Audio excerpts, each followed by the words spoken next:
Good morning, students. So, as you all know, we have successfully completed our first unit. Along with the topics of first unit, we have already discussed the previous questions also. Okay, like part A and part B, we have discussed all the questions from the previous question papers also. Now, let's start our second unit. Our second unit is all about process management. Our second unit is about process management. What is a process? How the different CPU scheduling algorithms will take place, okay, or process scheduling algorithms will work, okay. Now let's see. So coming to the introduction,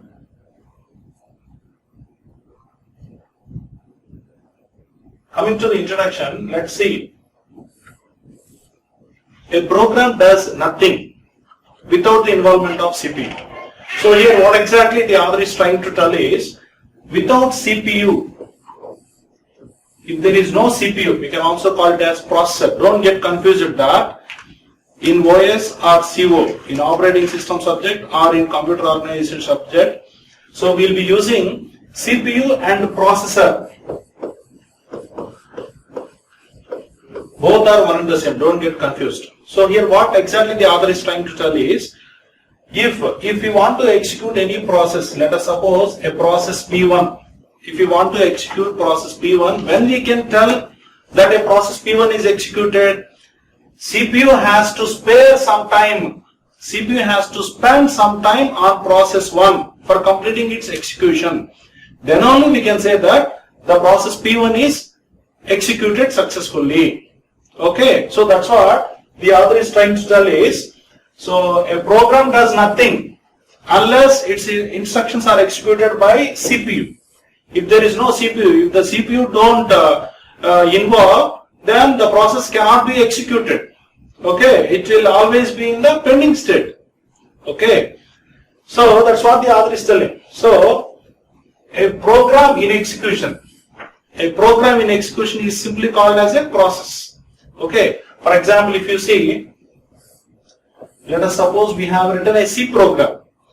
We have written a program, whether it is Java or C, okay, or C++ or Python.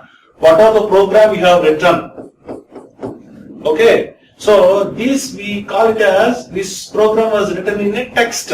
We call it as a text section. Okay. When this program is sent for execution, then we call this as a process. That's what the author is telling.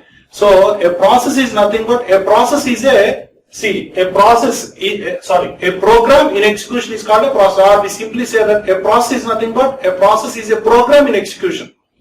Okay, when a program is in execution, we simply call it as a process. So here, what is the use of operating system?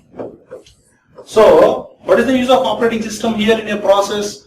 So, let us suppose if we have different processes, P1, P2. Let us suppose we have different resources like R1, R2, R3, like that. Resources. Okay. So, if different processes needs to utilize different resources, okay, the operating system will manage the resources among different processes. So, hope you have understood. Here what the operating system will do is, the operating system will manage different resources or allocate. The operating system will manage in allocating different resources to various processes, and it avoids conflict. If there is a conflict occurs, then immediately the deadlock will take place. What is a deadlock? We will see what is a deadlock. So, if there is a process P1, process P2, and if there is a resources R1, resource R2. If P1 is holding resource R1, P2 is holding resource R2. Okay, process P1, process P2, resource R1, resource R2. If P1 is holding resource R1, P2 is holding resource R2. Okay, now P1 wants to use resource R2. Similarly, P2 wants to use resource R1. But what P1 will think is, okay, so what P1 is holding? P1 is holding R1. what P1 will think is, if I get R2, then I will release R1. That is what process P1 thinks. Similarly, process P2 is holding R2. So process P2 is holding R2. So the utilization of this resource R2 is over. Now what process P2 will think is, I will release R2 only when I get R1. So here the deadlock has occurred. Why? Because P1 is waiting for R2 to release R1. Similarly, P2 is waiting for R1 to release R2. So this is deadlock. In order to avoid this deadlock, okay, the operating system will manage in allocating the resources to various processes. That's what the author has specified. So there might be some situations where the same process or different resources may be utilized by different process at a time.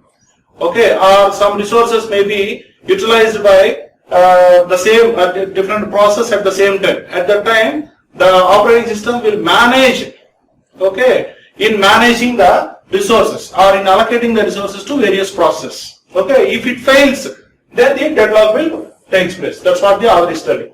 Okay, and coming to next slide. So here the operating system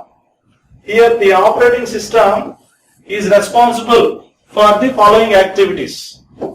The operating system is responsible for the following activities in connection with process management.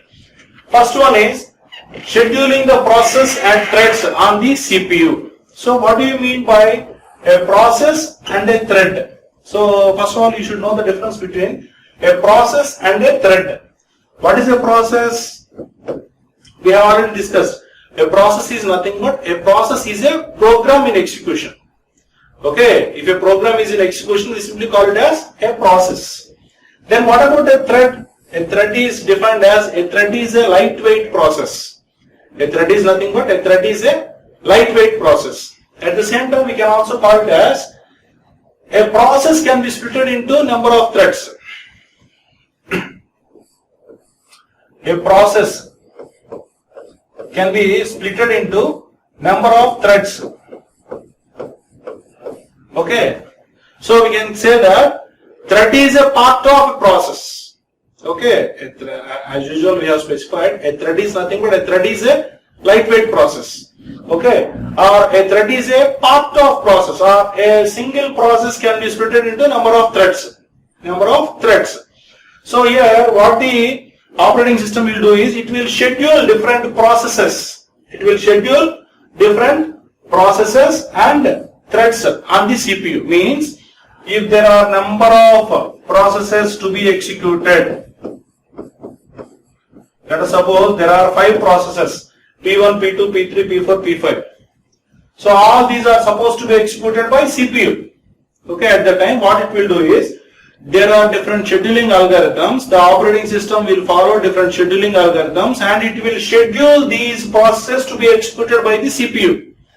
At what time P1 has to be executed, at what time P2, and when P3, when P4 and when P5 has to be executed by the CPU. Okay, that will be scheduled by the operating system. That's what the author has specified.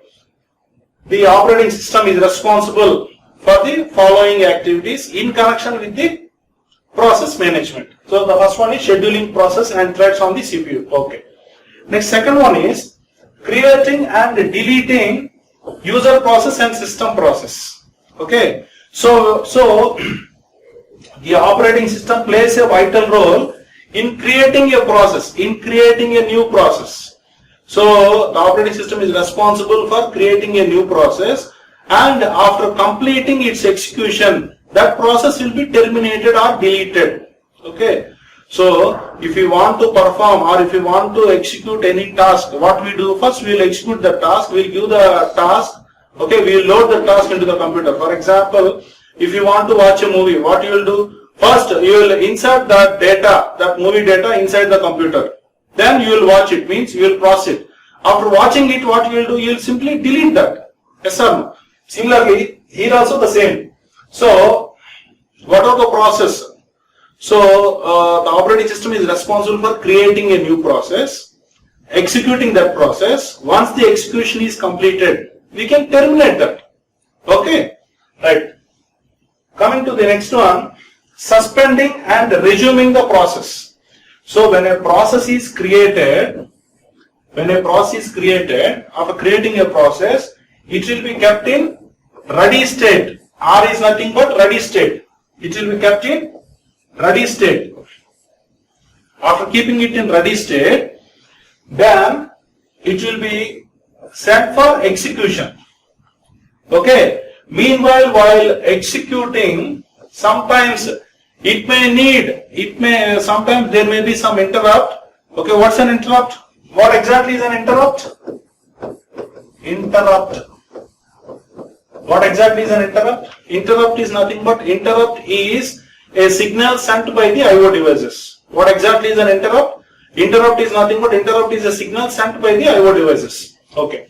So now the process is created and it is kept in ready state and is sent for execution. While executing, meanwhile, if it needs any data to be taken from IO devices, then that will be suspended. Okay. Temporarily it will be kept in waiting state. Okay. That process will be in suspended state or waiting state. Okay. Again, after that, again it may be kept in, means whatever the operation it want to perform from IO devices, it has taken that. After that, again from suspended state or waited state, it may be sent to the ready state. From ready state, it may be sent to the execution state. Once the execution is over, it will be sent for terminated state or exit state. Okay. So here what we are always telling is, so sometimes depending upon the requirement, some process may be kept in suspending state or it may be waiting state. Okay. And after that, no, because sometimes it may need some IO devices. It may need some IO operation to be performed. So at the time what it will do is, see, CPU is executing process P1. While executing P1, it needs some IO devices, some IO operation. So this process P1 is sent for IO devices. So this process will be kept in suspend state or waiting state temporarily. CPU will go for executing P2. Meanwhile, this process P1 will complete the IO operation. Okay, after completing its IO operation, P1 will be kept in ready state. So CPU after completing P2, again it will come to P1 for executing. So that's why, so now it is resumed. So suspending and resuming the process. That's what the other is telling. Next is providing mechanism for process synchronization. What do you mean by process synchronization? Process synchronization means, as we have discussed, there will be number of processes, okay, and all the processes has to share the resources. Okay. So all the processes has to share the resources. That is done with the help of operating system only. Operating system will manage, okay, to share the resources among different processes. That's what it says. Providing mechanism for process synchronization. Okay, in order to overlap or in order to get conflict, this operating system avoids getting the conflict or it avoids going to the deadlock state. Okay, it avoids conflict among different processes in sharing the resources. That's what it says. Providing mechanism for process communication. So there will be different processes and these processes can communicate with each other. Suppose if there are different processes like P1, P2, if P1 wants any data which the P2 is having, it can communicate with P2. Similarly, if P2 wants to grab some data or some information with process P3, it can go and adopt that or it can go and take that. Okay. So this is what process communication. This process communication is also possible with the help of operating system. So these are something about the introduction regarding process management. Coming to process, what exactly is a process? So we have already specified what exactly is a process. A process is nothing but a process is a program in execution. If a program is in execution, we simply call it as a process.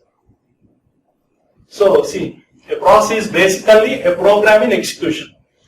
A process is basically a program in execution. What are the program in execution? We simply call it as a process. See, first what we do is, see, a process is defined as an entity which represents the basic unit of work to be implemented in the system. Okay. See, for example, as you have discussed in the introduction, you have written a program in different languages. That we simply call it as a text. Okay, you have written a program. Okay, see, Davar is telling. We write our computer program in text file. Let us suppose that you have written a computer program. You have written a program in different languages like C, C++, Java, COBOL or Python or etc. So that you have written in text file and you have sent it for execution. Now this program which was written in text file, you have sent this program for execution. Now this will become a process. That's what the author is telling. When we execute this process, it becomes a process. Okay, when we execute this program, it becomes a process which performs all the tasks mentioned in the program. Now, this is a program and if it is sent for execution, now this will become a process. Okay, right? So, when a process is loaded into the memory, okay, when a process is loaded into the memory, that will be split into different fragments like stack, heap, text and data. Okay, so hope you are following. So what we are doing here? So what exactly we are doing here? So we have written a program in high-level language or whatever the language we are familiar with. You have written a program. So this we call it as a text file. A program was written in text file, and this program was sent for execution. Now this is called as a process. Okay, when a process is loaded into the memory, okay, it will be split into different fragments like stack, heap, text and data. That we will see.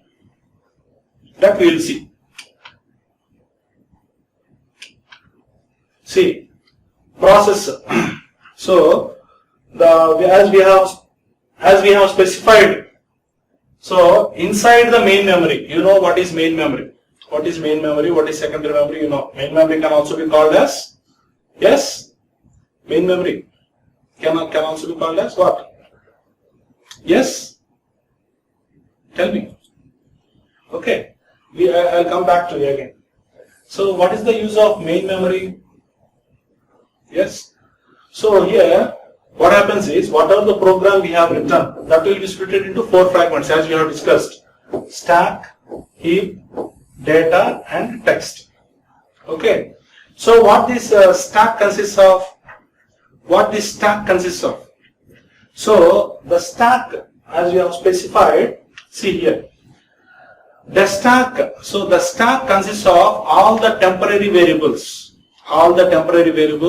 as well as whatever the functions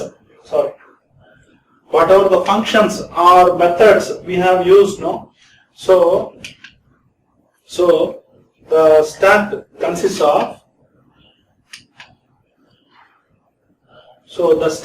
of whatever the methods and functions, whatever the parameters or whatever the functions or whatever the functional parameters or whatever the methods or whatever the variables we have used.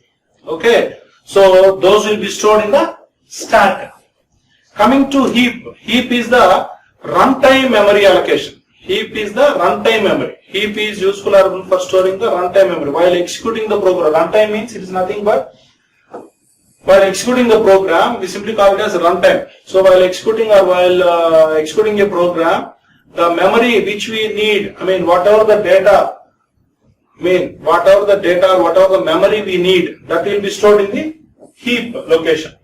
Coming to the text is nothing but whatever the program we have written. Okay, whatever the program we have written, it consists of the data present in the registers, program counter. Registers, we have different registers we have discussed. Program counter. So whatever the data we have used for writing the program, that all will be stored in this area. Coming to the last, data section. So this section consists of all the global variables and static variables that will be stored in the data section. Okay. So once you go back, so here as we have specified, so here all the functional parameters, okay, all the functions, methods, okay, all the parameters whatever we have used, those will be, the data will be stored in this memory location. Coming to heap, the runtime memory, okay, it is nothing but whatever the, during runtime what this memory allocation is utilized, okay. So data, we will go for text.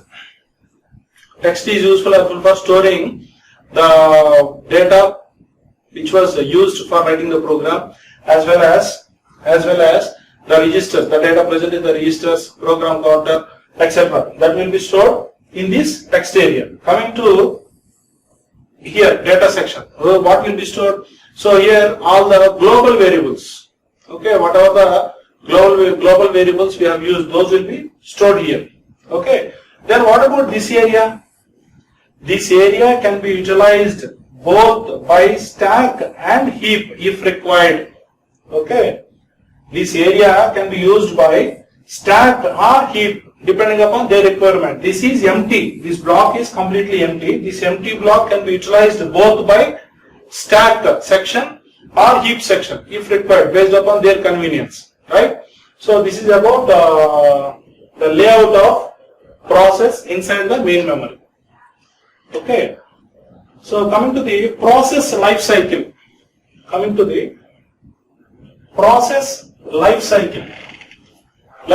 a process or process state diagram, that we will see in the next slide. Coming to the process life cycle. So any process, so what we do, any process, first that process will be created. Or it is started. Start new means first a process will be created or it will be started, okay. Then it will be kept in ready state. So after that it will be kept in running state or execution state. While kept in running state, sometimes again it may be kept in waiting state, okay. It may be kept in waiting state. Again after that, again we may resume it and again we may kept it in running state, okay. Then after completing the execution, it may be terminated, okay. So like that we have start state. Start state is nothing but creating a new process. Then after creating, what we do, we will keep it in ready state.